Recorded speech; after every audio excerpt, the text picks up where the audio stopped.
de CISPREN a nivel provincial y además candidata a ser reelegida dentro de poquito. ¿Cómo andas, Mariana? ¿Todo bien, Matías? ¿Cómo estás? ¿Todo tranquilo? ¿Qué tal, Matías? Porque nos estamos presentando al aire. Nos estamos presentando todo al aire, sí, todo al aire. Bueno, pero está bien. Bueno, es un gusto tenerte acá, presente. Nada, el gusto mío, la verdad que, bueno, siempre es bueno recorrer la provincia, el tema de lo electoral, si bien no tenemos lista opositora, para nosotros es un desafío de pensar qué es lo que está pasando con la comunicación hoy, qué tema, todo un tema, y como sindicato de prensa en esta nueva realidad nos gusta también comprometernos y hacer un recorrido para hablar con los trabajadores y trabajadoras de prensa y de comunicación y ver, bueno, cómo proyectamos para adelante, ¿no? Está bien, perfecto. ¿Vos sos de Córdoba Capital? Yo soy de Córdoba Capital, sí.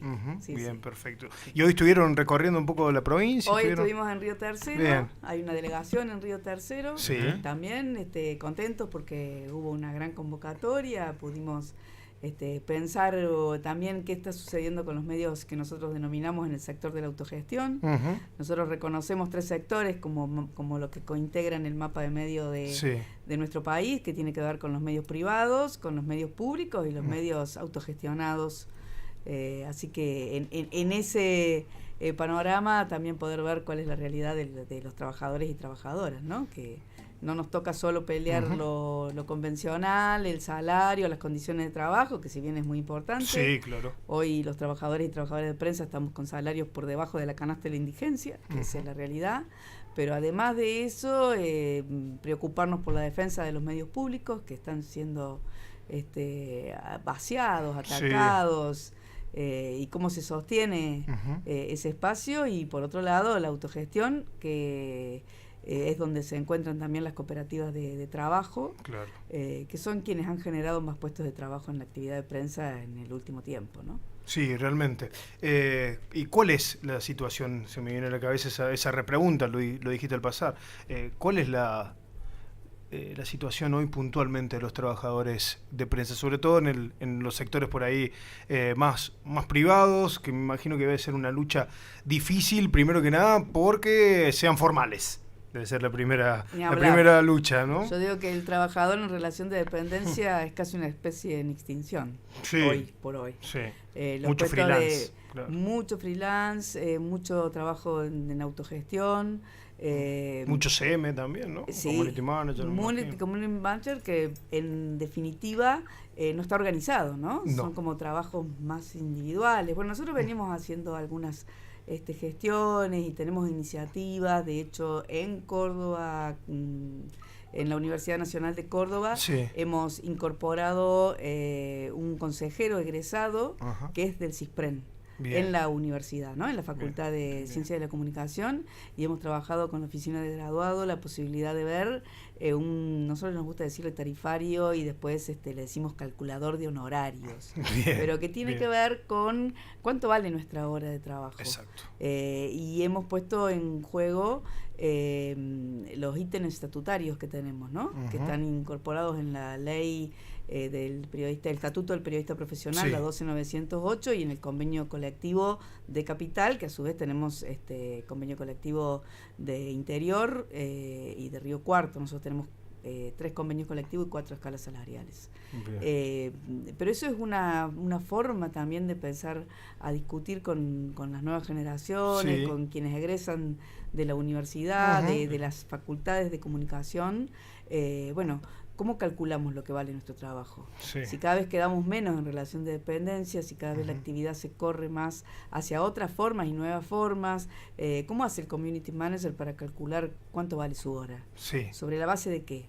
Entonces vos decís, bueno, hay una hora pelada que se calcula sobre el básico de la actividad, pero a esa hora hay que sumarle el 10% de título, el 2,5% por cada año de experiencia, un porcentaje de la obra social que no te paga nadie, un porcentaje de lo que tenés que hacer como aporte, porque no te vas a jubilar nunca más, un porcentaje sobre los equipos que son tuyos, sobre las vacaciones que no te pagan, bueno, vamos calculando en función de reconocer qué significaba ese trabajo en relación de dependencia que hemos ido perdiendo, y que a medida que hemos ido perdiendo esto que vos me preguntabas, ¿en qué situación está la actividad hoy?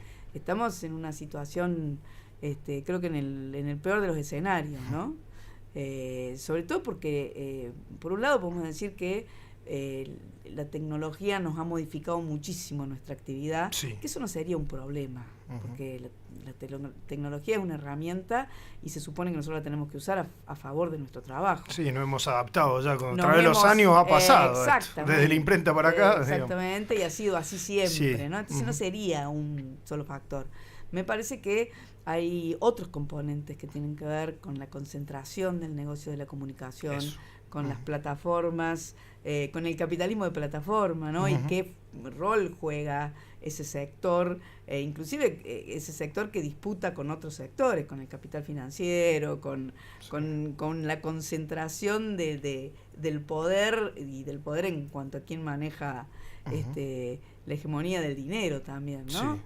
Eso nos ha afectado más. Entonces, hoy no importa qué circula, hoy la verdad y la mentira, la fake news tienen tanto éxito como Sí. una noticia que se produce de calidad, y me parece que ahí nosotros tenemos que tratar de volver a pensar el oficio, un oficio con mucho profesionalismo.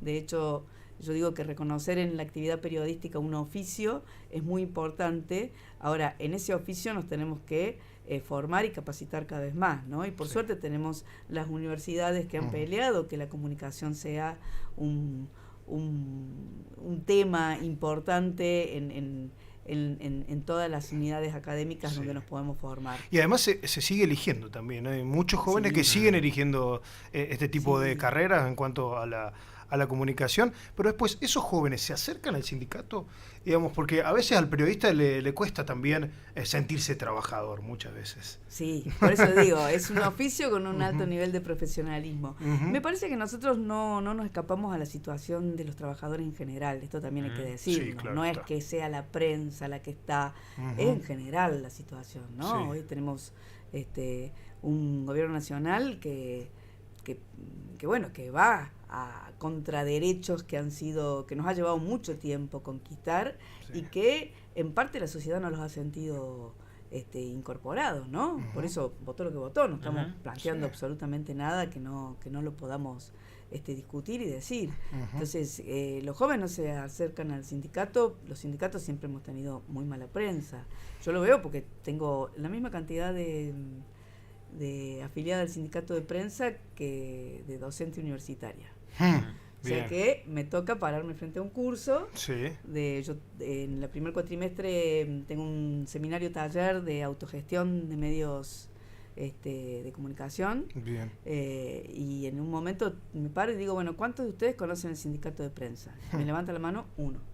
Entonces, bueno, acá pasa algo. Exacto. Entonces, bueno, hay una mirada distinta, ¿no? Nos han disputado la subjetividad de los trabajadores. Hoy somos emprendedores, no trabajadores. Entonces, por eso digo, hay que buscar nuevas herramientas que nos permitan recuperar estas cuestiones que parece ser que, las perdimos. No, bueno, las perdiste, pero las perdiste a costilla de tu trabajo. A costilla de que hoy salís a hacer una nota y tenés que poner tu celular. Si te lo roban, ¿quién te lo paga? Exacto. No hay un reaseguro por atrás, ¿no? O de tu salud, pues te sentás en tu casa en una mesa que no tenés una silla que te permita no tener dolor de espalda. Digo, le estamos poniendo el cuerpo, no es casual, no es, somos emprendedores.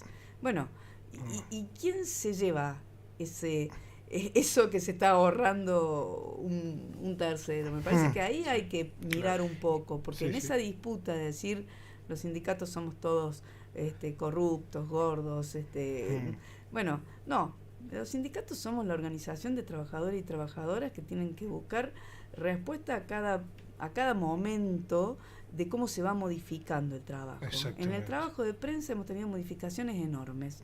Bueno, nosotros no solo discutimos salario y condiciones de trabajo de quienes están en la relación de dependencia, que cada vez quedan menos, sino que discutimos también la situación de la autogestión y cómo reforzamos para que pueda ese espacio que es donde más laburo se genera, donde más trabajo se genera, poder vivir de lo que hacen, ¿no? Y en esto a mí me gusta hacer una analogía que digo, ¿ustedes se imaginan una sociedad sin médicos? No. ¿Te imaginas una sociedad sin educadores? No, tampoco. ¿Sin maestros? ¿Sin profesores? ¿Estamos bien? ¿Pagos, mal pagos? ¿Hay médicos en la actividad privada? ¿Hay médicos en los hospitales públicos y reniegan de que no se les reconoce? ¿Nos imaginamos una sociedad sin comunicadores, sin trabajadores y trabajadoras de prensa?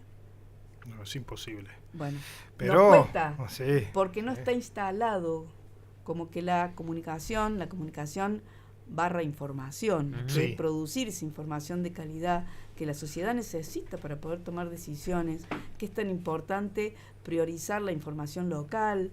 Es muy importante También. que haya un multimedio de la Universidad de Villa María, porque estamos insertos en Villa María, porque la información local es muy importante, y producir esa información local tiene que estar de la mano de trabajadores y trabajadoras de prensa y la comunicación. Me parece que en esa mirada hay que tratar de instalar en agenda, porque la información es fundamental hoy. Y la verdad que estamos asistiendo a que circule cualquier cosa sin que haya un profesional por atrás que pueda chequear la fuente, chequear que haya pluralidad de fuentes, chequear o poner en contexto esa información, porque no es lo mismo si vos lo decís en un lado, no. Bueno, las reglas básicas de poder construir, las reglas básicas de hacer periodismo, que se han perdido, ¿no? En esta mezcla de periodistas y operadores políticos, ¿no? No hay que hacer una distinción porque no es lo mismo, no da igual, y tener que empezar a discutir esto con la sociedad, que es el principal destinatario de la tarea que nosotros y nosotras realizamos cotidianamente. Sí, claro. Hablabas de la situación, ¿no?, de los trabajadores y trabajadoras de prensa en particular, que podemos extrapolar a los trabajadores y trabajadoras en general, pero particularmente la realidad es igual en toda la provincia. Hay diferencias dependiendo de dónde nos ubiquemos a analizar la situación, en cómo están hoy los trabajadores y trabajadoras. La realidad es muy similar en toda la provincia, y me atrevería a decir en todo el país. Nosotros vamos trabajando, formamos parte de la FATPREN, que es la Federación de Trabajadores y Trabajadoras de la República Argentina, y nos damos cuenta que, es más, hay provincias que están peor que nosotros, digamos, que acá en Córdoba. Sí. Obviamente que en los grandes centros urbanos encontrás, distinguís con más facilidad quienes pueden trabajar en un medio. Están los medios públicos, digamos, en Córdoba Capital tenés Radio Nacional, los SRT todavía, que son, consideramos dentro del marco de los medios públicos, y hay autogestión. Cuando vas recorriendo en la provincia desaparecen la relación de dependencia y lo único que hay son medios autogestivos, ¿no? Emprendimientos comunicacionales que en algunos casos son unipersonales, pero que no tienen, no está lo que antes era el diario de una ciudad más chica, hoy desapareció, no está más. Bueno, esa es una realidad que la vas viendo en esto, ¿no? En la precarización, flexibilización laboral y mucha autogestión. Sí, y la ampliación de los monopolios también, ¿no? Y la ampliación de los monopolios. Eso. Sí. Sí, que ha ido esas dos realidades, así como quedan medios de una sola persona trabajando, queda también esta situación, digo, ¿no? De monopolios que van creciendo y que hoy manejan la comunicación de la provincia. Sí, totalmente.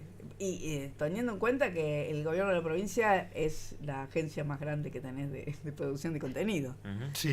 Nosotros tenemos un gran éxodo de trabajadores y trabajadoras de los medios más grandes, de La Voz del Interior, de acá, algunos de los canales, Canal 12, bueno, todo lo que es el Grupo Clarín, se terminan yendo, porque la paga es insuficiente, a trabajar para la provincia. A prenseros, Entonces, claro. A prenseros de la provincia. Con todo lo que es redes, todo lo que es producción de contenido, propaganda. Propaganda y difusión, que no estaría mal, salvo que seas monopolio. Entonces ahí también empezás a decir, che, bueno, ¿qué pasa acá? Porque te dan todo servido. ¿Y esas realidades cómo están, Mariana? De los prenseros, por ejemplo, que hay muchos, acá también tenemos, ¿no? Mirá, nosotros creemos que apelamos a que se afilien y a poder también garantizar que puedan realizar su tarea. Lo mismo que el que hace comunicación institucional, ¿no? Vos podés hacer prensa en un gobierno provincial, municipal, o podés hacer prensa en una empresa. El tema es que puedas realizar la tarea y que eso no sea lo único que circule, ¿no? Por eso necesitas periodistas trabajando en otros medios, para que esa información que llega, bueno, pueda corroborar. Si vos trabajás en en Aguas Cordobesas vas a salir con un comunicado diciendo que el agua es pura para el consumo y todo lo demás. Claro. Depende de que el periodista reciba esa gacetilla y dice, voy a probar a ver si busco un frasquito, todo el agua, analizar. Digo, esas cosas no se hacen más. No. Investigar sobre una línea.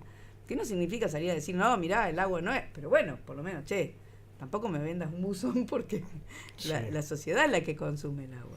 Sí, Y igualmente. ¿cómo presionar para decir, no estaría siendo tan pura? Porque el destinatario es el usuario, ¿no? Sí. Es la comunidad. Y a veces es muy difícil porque también el trabajador, la línea editorial, si Aguas Cordobesas pauta en ese medio, por ejemplo, también se te van cerrando caminos, tu paga no es tan grande, no podés salir a buscar a otro lado, entonces te van acorralando. Bueno, pero por eso digo que es volver a instalar la importancia de qué significa producir información de calidad para la sociedad.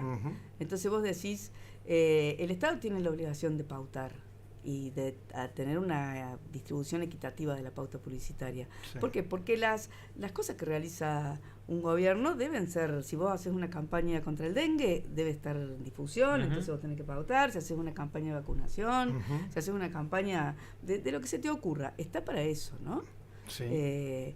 Las empresas también tienen que pautar porque necesitan que su información circule de alguna manera, lo que eso no implica que nos tengamos que subordinar a esa información. Claro. Implica que yo como periodista y que vos tenés que hacer el tarea que realizás. Sí. Porque entonces, ¿qué pasa? Las empresas quieren ganar mucho más de lo que ganan, entonces no hacen la potabilización, volvamos al ejemplo del agua, que es un ejemplo al azar, no hacen lo que deben, porque de esa manera ganan más, y el periodista no investiga, o la periodista no investiga, entonces eso ya pasa, ¿no? Y nos vamos deteriorando todos en cuanto a ese equilibrio, ¿no? Que sería como decir, bueno, no pensamos una sociedad sin médico y recurrimos solo al curandero. Por ahí vamos y nos tomamos un té de yuyo, pero necesitas que el médico te dé un diagnóstico y que intervenga. Bueno, en materia de comunicación es igual. Y me parece que esos son los desafíos que tenemos como sindicato y por eso la importancia de fortalecer las organizaciones gremiales, ¿no? Perfecto. No pensar que los gremios estamos solos para una cosa y nos quedamos en eso y que no. Además son instituciones como cualquier otra que exactamente. También tendrás corruptos y no. Por supuesto, como en todos lados, ¿no? Exactamente. Pero eso pasa, ¿no? Sí, porque nadie piensa en empresarios, no hay de los empresarios corruptos, ¿no? Eso no, me parece que está todo bien, pero eso son parte de esa comunicación hegemónica, ese discurso hegemónico. Sí, lamentablemente son colegas los que comunican eso. Seguro, pero bueno, hay que empezar a trabajar, hay que plantear el debate, no hay que cancelar ningún tipo de discusión. A mí me parece que esas son es fortalecer esa democracia que viene como embajada, ¿no? Y en picada y que nos está costando tanto. Fortalecer la democracia creo que es fundamental para una democracia, que exista una buena comunicación, que exista plena, que existan trabajadores con el reconocimiento total de sus derechos, con salarios dignos. Digo, también es parte de este contexto que estamos viendo. Nosotros decimos que sin libertad de expresión no hay democracia. Y a la libertad de expresión la garantizamos trabajadores y trabajadoras de prensa. Entonces, ahí hay que fortalecerse, ¿no? Sí, entonces, y hay un discurso de odio también por parte del gobierno nacional, del propio Javier Milei, del presidente, tuiteando, lo que tuiteó días atrás con respecto a algunos periodistas, inclusive ya incitando a la violencia directamente. Ayer lo que pasó con Navarro, exactamente, con Roberto Navarro. Es muy grave, muy grave. Gravísimo que te planteen en sobrados. Y era grave también cuando gobiernos anteriores planteaban esto de escrachar a periodistas. Sí, también. Todos podemos pensar distinto. Exacto. Esa es parte del debate, de la discusión. Obviamente que hay ideas que me siento más cómoda y hay otras ideas que no estoy de acuerdo. Pero el tema es que podamos argumentar, no cancelar. Argumentar, esa es la tarea de un periodista. No opinar todo el tiempo. Vos podés hacer una columna de opinión, por supuesto, pero esa columna de opinión tiene que estar basada en argumentaciones que son creíbles, que estén fundadas. Hay teorías, Me parece que ese es el valor que tenemos los comunicadores. No hablar mal de otro porque sí y generar discursos de odio. Uh-huh. Y además, bueno, hace muchísimo tiempo que no asistíamos a un nivel de agresión, digo. Yo no aprobaba que existiera esa marcar con el dedo a los periodistas que no estaban de acuerdo con la línea de un gobierno, ¿no? Pero la verdad que te digan ensobrado es muy duro. Si hay ensobrados, denuncie. Exactamente. Denuncie, porque eso es corrupción. Y de hecho es una obligación que tiene cualquier funcionario público de ir y denunciar si sabe que hay alguna cuestión de ese estilo. Salvo que el sobre lo pagues vos. Sí, bueno, hay una manera de denunciar, ¿no? Entonces, pero digo, pensaba en eso y pensaba cómo la violencia por parte del presidente, no solo en Twitter, digo, la semana pasada cuando estuvo en un streaming de 4 horas y media, con un par de periodistas que habían hablado a la mañana en contra de alguna decisión, empezó a tirar nombres uno tras otro, agrediéndolos, y quizás son periodistas que hasta hace mucho estaban por ahí más cerca del gobierno nacional. Digo, es una agresión constante todo el tiempo que a mí me preocupa. O sea, lo hemos hablado acá y ayer lo hemos hablado con otras cosas. Digo, ayer hablábamos con Juani en la columna sobre el transodio. Sí, el transodio, pero digo,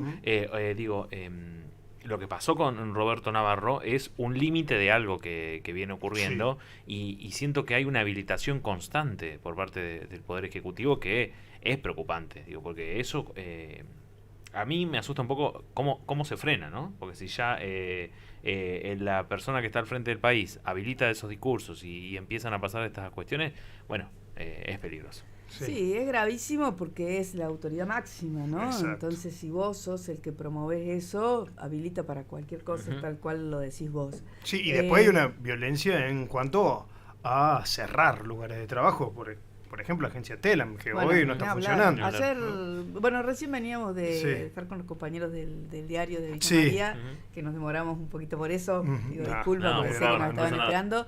Y en un momento que sale la conversación de esto, dicen, uy, no saben cómo extrañamos ayer a Telam. Claro. Porque ese es algo que no evaluamos. Nosotros pensamos que se cerró Telam y era también, ¿no? Una constante agresión, esos todos vagos. Había una producción de contenido. Vos podés chequear cómo se produce ese contenido. Yo ayer veía, ya que traje el ejemplo, cómo en coberturas de medios nacionales había imágenes que tenían el logotipo de Telam de años anteriores, bueno, ¿no? Que ha quedado, y cómo nos faltó ayer, como nos falta también en coberturas de cosas que pasan en el país. Digo, cuando tuvimos las inundaciones en Bahía Blanca, no nos enteramos de algunas inundaciones que se dieron en el norte del país, que sí nos hubiéramos enterado si ahí estaba la gente. Totalmente. Y eso es algo, resignar una agencia de noticia de un país propio como era Telam, una de las más importantes de Latinoamérica, de las más grandes, con una base de datos, un archivo de fotografía increíble, es resignar soberanía comunicacional. Exacto. Y un país que no tiene soberanía comunicacional no va a tener ningún tipo de soberanía, es entregarse, digamos. Y eso Telam funcionaba como, vos te suscribías, vos tenías un medio en el interior de una localidad muy chiquita y te suscribías a Telam para poder recibir esa información nacional. Entonces vos te ocupabas de la información local, pero completabas con lo que podías sacar, podías hacer una llamada si querías agregar algo, pero tenías la foto, tenías la base. Eso falta. Entonces perdemos calidad en materia de comunicación, en materia de información, perdemos posibilidades de que te llegue la información de otra manera. Bueno, me parece que eso son cuestiones muy graves. Bueno, lo que pasa hoy con Radio Nacional, que se transmite desde Buenos Aires, lejos de promover lo que es un federalismo comunicativo, que es muy importante, estamos consumiendo más que antes lo que pasa en General Paz y 9 de Julio, digamos. Exactamente. Y la verdad que la información tiene importancia también si tiene que ver con lo local, con la producción de la comunidad, que son la información que tiene que recibir alguien. ¿De qué me sirve que nos digan que está cortada la 9 de Julio y la General Paz si no sabemos si estamos a la vuelta con un corte o no? Y es una lucha constante que creo que también se ha puesto mucho más unitaria ahora con YouTube y los canales de streaming. Esa es una reflexión que podemos hacer otro día, pero que también hay mucho de unitario ahí en la plataforma. Además, los que más están viendo es lo que te muestra, y cada vez el monopolio es uno ahora, es YouTube, parece. Pero eso tiene algo que ver, ¿no? Porque la gente consume lo que le dan. Sí. Si vos no educás para abrir el consumo, y por eso digo que ahí debe haber un compromiso de los estados municipales, de provinciales. No es que, bueno, no sé, esto pasa y a nosotros no, está bien, es una decisión del gobierno nacional. Vos, cuando le das gobernabilidad a un gobierno como el de Milei, tenés que mirar estas cosas. No puede ser que se ponga en juego ese tipo de cosas, porque nos afecta a las provincias, nos afecta a las localidades, a las ciudades que estamos dentro de cada provincia. Perdemos identidad. Exactamente. Entonces no es menor, ¿viste? Bueno, ¿yo qué puedo hacer si Radio Nacional solo transmite desde Buenos Aires? No, sí, porque vos le estás dando gobernabilidad votando otras leyes. Entonces, ¿cómo miramos ese tipo de cosas? Me parece que son cuestionamientos que tenemos que empezar a hacer, y los trabajadores y trabajadoras de prensa tenemos que entrar a instalar ese tema, dar ese debate, en agenda, digamos, ¿no? Claro que la sociedad lo puede entender de otra manera. Tal cual. Mariana, ¿cuándo son las elecciones? Las elecciones son el 8 de mayo. Bien. Así que, bueno, se vota de 8 a 18. Y bueno, invitamos a todos los que son afiliados y afiliadas a que participen. Hay muchos villamarienses también, lo veo, Fer Ceresole, que está en la lista provincial, después, bueno, Rosana a nivel local. Sí, Roxana repite a nivel local. Vamos nosotros con un cambio generacional grande, con muchos trabajadores de la autogestión incorporados a la lista. Bueno, esto tratamos de abrir el juego y de fortalecer nuestro sindicato con estos objetivos que estuvimos conversando. Sí, aquellos jóvenes que se sumen, que se acerquen al sindicato, a preguntar, a sentirse realmente un también, trabajador. Porque más allá de que sea una radio universitaria, que tienen otra forma de organización, son trabajadores y trabajadoras de prensa, y por suerte en nuestro país existe la doble o triple afiliación. En el marco de lo que se considera, nosotros tenemos una categoría que se llama afiliado directo, y que no es necesariamente que tengas que pasar sí o sí por una empresa, así que bueno, sumarnos, porque es un momento muy importante para poder dar los debates que necesita nuestra actividad, para poder ponerla en valor nuevamente. Gracias, Mariana. Gracias por ustedes, venir. La verdad chicos, que ha sido un gusto placer. esta charla con Mariana Mandakovic, quien ha llegado hasta la radio con Fer, así que gracias por venirse hasta acá, y cuando quieran las esperamos de vuelta. Cuando ustedes digan. Dale, gracias, Mariana. Gracias.